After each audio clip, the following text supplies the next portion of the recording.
ಈ ಹಿನ್ನೆಲೆಯಲ್ಲಿ ರಾಜ್ಯ ಸರ್ಕಾರವು ಸುರಂಗ ಮಾರ್ಗ ಟನಲ್ ನಿರ್ಮಿಸುವ ಮೂಲಕ ನಗರದಲ್ಲಿ ಸಂಚಾರ ದಟ್ಟಣೆಯನ್ನು ಬಗೆಹರಿಸಲು ನಿರ್ಧರಿಸಿದೆ.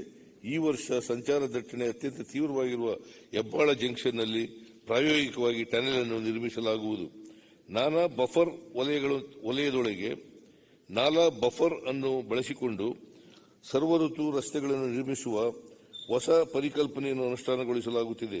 ಈ ಯೋಜನೆಯಡಿ ಈಗಾಗಲೇ 200 ಕೋಟಿ ರು ಅಂದಾಜು ವೆಚ್ಚದಲ್ಲಿ 100 ಕಿಲೋಮೀಟರ್ ಉದ್ದದ ರಸ್ತೆಯನ್ನು ಅಭಿವೃದ್ಧಿಪಡಿಸಲಾಗುತ್ತಿದ್ದು, ಪ್ರಸಕ್ತ ಸಾಲಿನಲ್ಲಿ ಹೆಚ್ಚುವರಿಯಾಗಿ 100 ಕಿಲೋಮೀಟರ್ ಉದ್ದದ ರಸ್ತೆಯನ್ನು ಅಭಿವೃದ್ಧಿಪಡಿಸಲಾಗುವುದು. ಸುಗಮ ಸಂಚಾರ ಬ್ರ್ಯಾಂಡ್ ಬೆಂಗಳೂರು ಯೋಜನೆಯಡಿ ಅಂತಾರಾಷ್ಟ್ರೀಯ ಮಟ್ಟದ ತಜ್ಞ ಸಂಸ್ಥೆಯನ್ನು ನೇಮಿಸಿಕೊಳ್ಳಲಾಗಿದೆ. ಈ ಸಂಸ್ಥೆಯು ನೀಡುವ ವರದಿಯನ್ನು ಆಧರಿಸಿ ಬೆಂಗಳೂರಿನ ಸಂಚಾರ ದಟ್ಟಣೆಗೆ ಪರಿಹಾರ ಕ್ರಮಗಳನ್ನು ಕೈಗೊಳ್ಳಲಾಗುವುದು.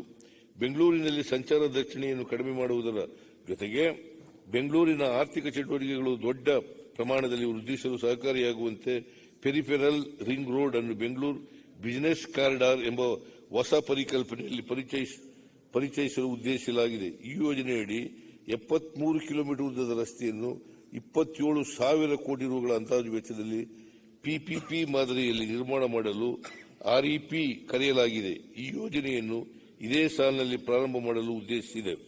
ಬೆಂಗಳೂರು ನಗರದಲ್ಲಿ 250 ಮೀಟರ್ ಎತ್ತರದ ಸ್ಕೈ ಡೆಕ್ ನಿರ್ಮಾಣಕ್ಕಾಗಿ ನೂತನ ಪರಿಕಲ್ಪನೆ ಒದಗಿಸುವಂತೆ ಅಂತಾರಾಷ್ಟ್ರೀಯ ಮಟ್ಟದಲ್ಲಿ ಪ್ರಸಿದ್ಧಿ ಪಡೆದ ವಾಸ್ತು ವಿನ್ಯಾಸಗಾರರನ್ನು ಆಹ್ವಾನಿಸಿದೆ. ಇದರಿಂದ ನಗರದ ಒಳಗೆ ಆಕರ್ಷಕವಾದ ಪ್ರವಾಸಿ ತಾಣವನ್ನು ಸೃಷ್ಟಿಸಿದಂತಾಗುತ್ತದೆ.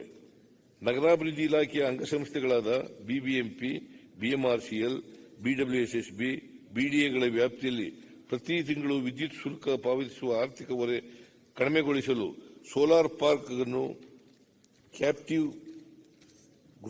ಕ್ಯಾಪ್ಟಿವ್ ಮೂಲಕ ಸ್ಥಾಪಿಸಲಾಗುವುದು. ಬೆಂಗಳೂರಿನಲ್ಲಿ ಬಿಎಂಟಿಸಿ ಸೇವೆಯೊಂದಿಗೆ ಮೆಟ್ರೋ ರೈಲು ಹಾಗೂ ಸಬರ್ಬನ್ ರೈಲು ಯೋಜನೆಗಳು ಜನರ ಸುಗಮ ಸಂಚಾರದ ದೃಷ್ಟಿಯಿಂದ ಕ್ರಾಂತಿಕಾರಿ ಬದಲಾವಣೆ ತರಲಿವೆ. ಈ ಬಹುವಿಧ ಸಾರಿಗೆ ವ್ಯವಸ್ಥೆಗಳನ್ನು ಒಗ್ಗೂಡಿಸಿ ಪರಸ್ಪರ ಸಮನ್ವಯದಿಂದ ಕಾರ್ಯಾಚರಣೆ ಮಾಡುವ ಮೂಲಕ ಜನರು ಹೆಚ್ಚಾಗಿ ಸಾರ್ವಜನಿಕ ಸಾರಿಗೆ ವ್ಯವಸ್ಥೆಯನ್ನು ಅವಲಂಬಿಸಲು ಪ್ರೇರೇಪಿಸುವುದು ನಮ್ಮ ಆದ್ಯತೆಯಾಗಿದೆ. ಇದರಿಂದ ಸಂಚಾರ ದಟ್ಟಣೆ ಹಾಗೂ ಪರಿಸರ ಮಾಲಿನ್ಯಗಳ ನಿಯಂತ್ರಣ ಸಾಧ್ಯವಾಗುವುದಲ್ಲದೆ ಬದುಕು ಇನ್ನಷ್ಟು ಸುಗಮವಾಗಲಿದೆ. ದೇಶದ ಅತ್ಯುತ್ತಮ ಮೆಟ್ರೋ ಸೇವೆಗಳಲ್ಲಿ ಮುಂಚೂಣಿಯಲ್ಲಿರುವ ನಮ್ಮ ಮೆಟ್ರೋ ರೈಲು ಯೋಜನೆಯು ಬೆಂಗಳೂರು ನಗರದ ಸಂಚಾರ ವ್ಯವಸ್ಥೆಯ ಜೀವನಾಡಿಯಾಗಿದೆ. 8 ಲಕ್ಷಕ್ಕೂ